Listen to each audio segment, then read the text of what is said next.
Peace, family. What up with y'all? I'm in Dallas right now, in the streets, on my book tour, on another book tour, giving the knowledge out to my people. And I had already decided that I was coming to Dallas before the even, police shooting already happened. So I was already decided. So I don't know. I guess it's just, the spiritual was just telling me it was the right place to come before. But before the police shooting occurred, I had already made the decision to be here. But yeah, right now I'm in these streets, and I just want to speak on the events that's going on right now and just some of the principles that I've already spoken about, and I'm gonna relate them to right now what's going on. First, I want to let you guys look. You got to really look at certain things because, say for instance, the holiday that just passed, Independence Day.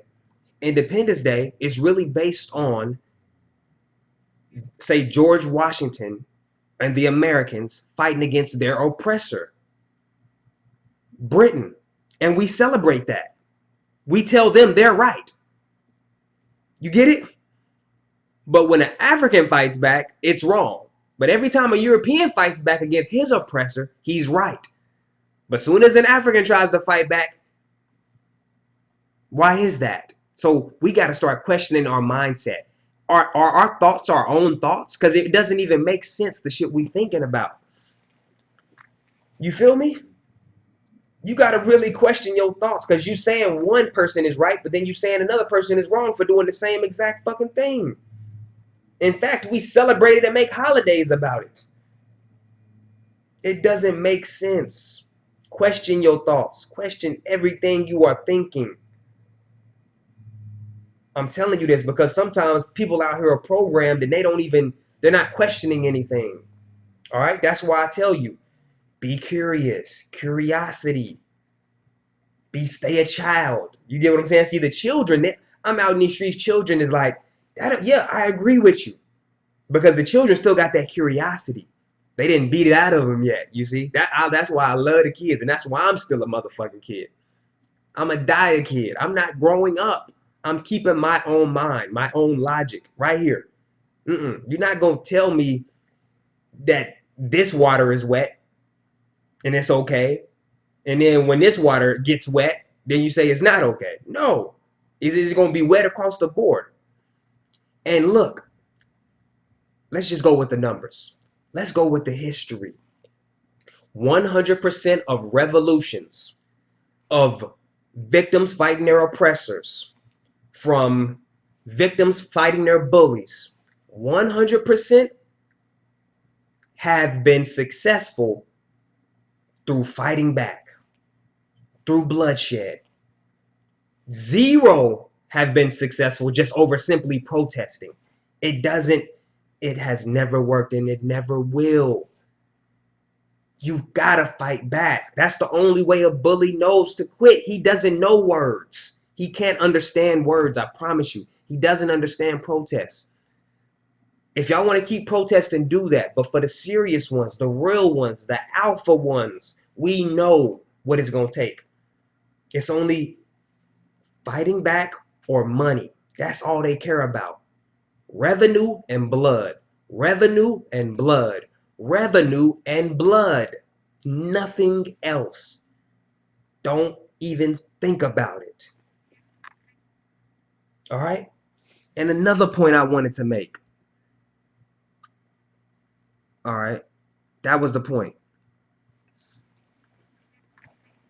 And it was what I already had spoke about before even this shit even kicked off. My last episode, standing up when you're right. The episode is kind of long, but it's about a principle, standing up when you know you're right. You see, like, okay, the protesters in Baton Rouge yesterday.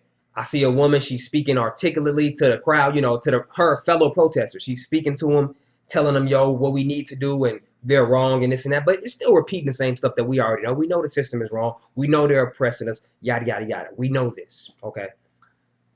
When they see this, they arrest those people. Even though she knows she has the right, and she's saying it. I have the right, we have the right, yada, yada, yada. What did I say in my last episode?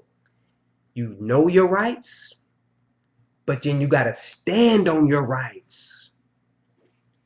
It's two parts to freedom. Knowing your rights doesn't mean nothing, especially in this world ran by devils.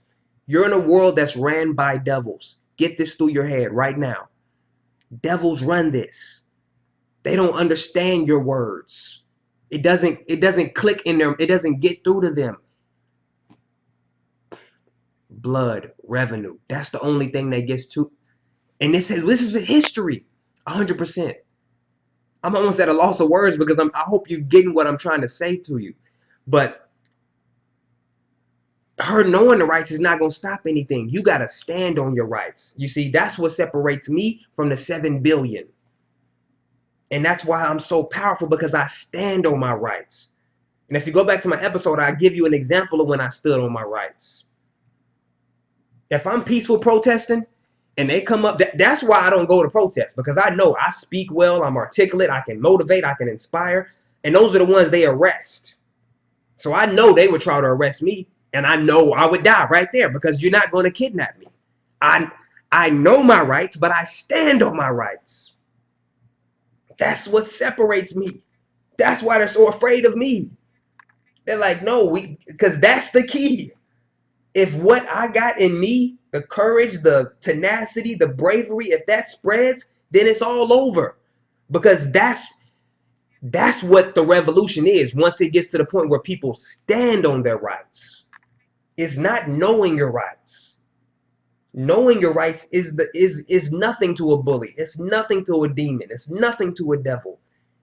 You gotta stand on your rights, just like George Washington did, just like all the other white rebels that they say. You know what I mean? And we celebrate and salute.